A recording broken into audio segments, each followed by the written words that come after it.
everyone. Today we are going to see evolution of operating system. कि operating system का विकास कैसे हुआ.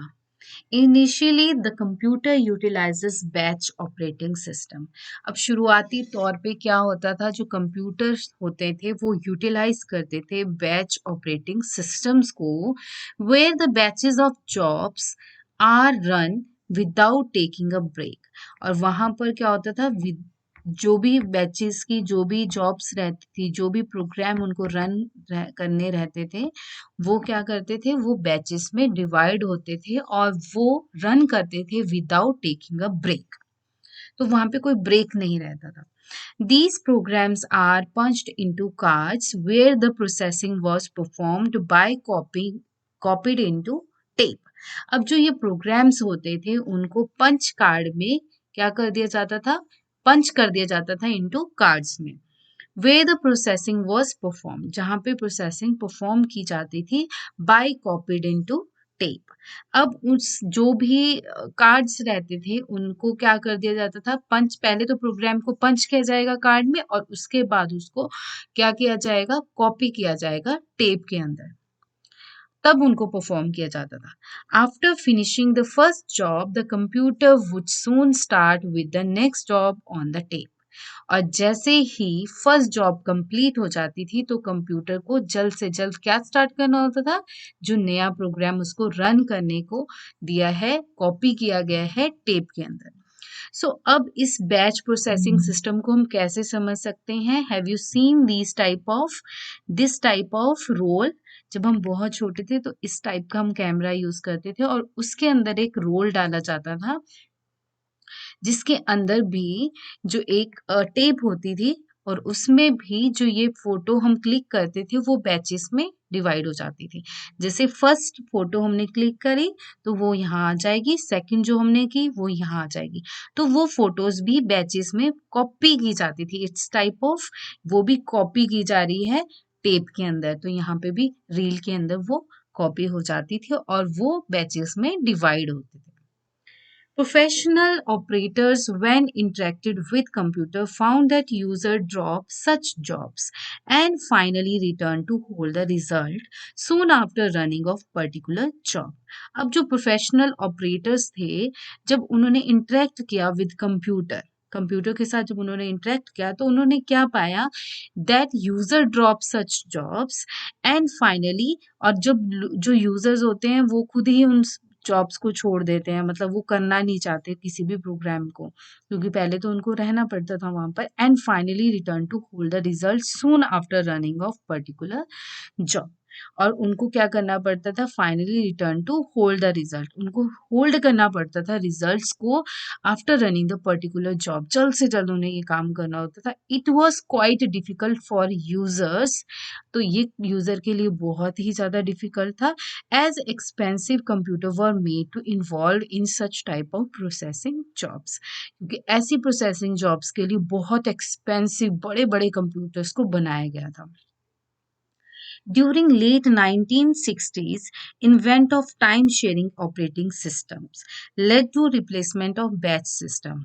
अब क्या हुआ, क्योंकि हमें जो पहले वाले कंप्यूटर्स थे वो बहुत ही ज़्यादा क्या लग रहे थे यूजर्स को, बहुत ही ज़्यादा एक्सपेंसिव थे, बड़े थे, तो 1960s में क्या हुआ, इन्वेंट हुए टाइम शेयरिंग ऑपरेटिंग सिस्टम. तो टाइम शेयरिंग ऑपरेटिंग सिस्टम जब हम इन्वेंट हुए तो क्या हुआ, led to replacement of batch system. तो अब बैच सिस्टम्स की रिप्लेसमेंट हो गई हमारी टाइम शेयरिंग ऑपरेटिंग सिस्टम से. User when involved directly by way of printing terminals found that Western electric teletype shown was okay. अब क्या हुआ कि जो यूजर्स थे when involved directly by way of printing, तो उनको सिर्फ प्रिंटिंग में जाना था, प्रिंटिंग देखनी थी, by terminal found that Western electric teletype shown was okay, और उनको वो अच्छा लगने लगा. With this time sharing operating system, many users shared the computer and then spent only a fraction of second on every job before moving to the next job. अब क्या हुआ, जैसे टाइम शेयरिंग का मतलब हुआ कि जैसे मैंने कोई रिक्वेस्ट भेजी प्रोग्राम रन करने की, तो वो प्रोग्राम रन हो जाएगा। जैसे ही प्रोग्राम रन हुआ, वैसे ही किसी और पर्सन ने प्रिंटिंग की रिक्वेस्ट भेजी, किसी डॉक्यूमेंट को उसको प्रिंट करना है, तो वो उसको प्रिंट करने लग जाएगा कंप्यूटर। तो ये इसको हम बोलते हैं टाइम शेयरिंग ऑपरेटिंग सिस्टम। वहां पे हमने रिक्वेस्ट डाली, ऑपरेटिंग सिस्टम ने उसको समझ लिया और उसके अकॉर्डिंग उसने उसको time they the. Okay, so it is found that a fast computer will work for many users' job at the same time, thereby making the illusion that they were full attentive while receiving such jobs. अब जो ये time sharing operating system ने क्या कर दिया, computer को fast कर दिया, वो जल्द से जल्द काम करना शुरू हो गए और बहुत सारे जो यूजर्स रिक्वेस्ट भेजते थे जॉब्स की, उनका भी सेम टाइम पे काम होने लगा। और क्या इल्यूजन हुआ कि जो मैं काम कर रहा हूँ वही उस पर्टिकुलर टाइम पे हो रहा है। तो ये इल्यूजन वो दे रहा था time sharing operating system. Printing terminals found that the program was set to characters or command line user interfaces where user had to type responses in order to type command which led to scroll down the instructions on paper. A printing terminal found that अब जो printing का terminal found that the programme were set of characters.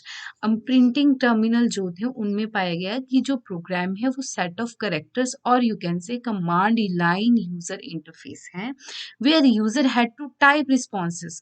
अब यहाँ पे user था, उसको ही type करने पड़ रहे थे responses को in order to type command which led to scroll down the instructions on paper।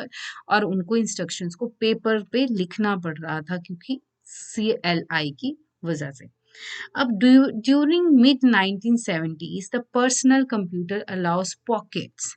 अब छोटे छोटे कंप्यूटर्स पर्सनल कंप्यूटर बनने लगे मिड 1970s में, और जो क्या कर रहे थे, allow pockets and Altair 8800 were initially used for commercial purpose for an individual। और अल्टर जो 8800 है, इसका नेम है ये, वो इनिशियली शुरुआत में कमर्शियल पर्पस के लिए हुआ था और जो इंडिविजुअल यूज करता था। In the start of 1975, the Altair was sold to hobbyists in kit form. जो हॉबी रखते हैं कि हाँ मुझे ये राइट करना है, ये प्रोग्राम चलाना है, तो उनके लिए वो उसको बनाया गया। It was without the operating system, पर इसके अंदर ऑपरेटिंग सिस्टम नहीं था, because it has only toggle switches and light emitting diodes which serves as input and output. तो इसके अंदर सिर्फ टॉगल स्विचेस थे और लाइट emitting डायोड्स थे जो सर्व करते थे इनपुट आउटपुट इंस्ट्रक्शंस को। After some time, people started connected terminals and floppy disk drives to Altairs। अब कुछ टाइम के बाद क्या हुआ, लोगों ने क्या करना शुरू कर दिया, जो टर्मिनल्स थे, कनेक्ट टर्मिनल्स, उनके साथ टर्मिनल्स को कनेक्ट करना शुरू कर दिया जो पर्सनल कंप्यूटर्स थे, एंड फ्लॉपी डिस्क ड्राइवर्स को। During the year 1976, Digital Research introduced CPM operating system. अब इन्होंने जब कुछ 1976 हुआ तो डिजिटल ऑपरेटिंग सिस्टम भी मार्केट में आ गया फॉर सच कंप्यूटर, और जो ऐसे कंप्यूटर रहते थे उनके लिए जिसके अंदर डायोड्स थे और यस उसके अंदर टर्मिनल्स एंड फ्लॉपी डिस्क है।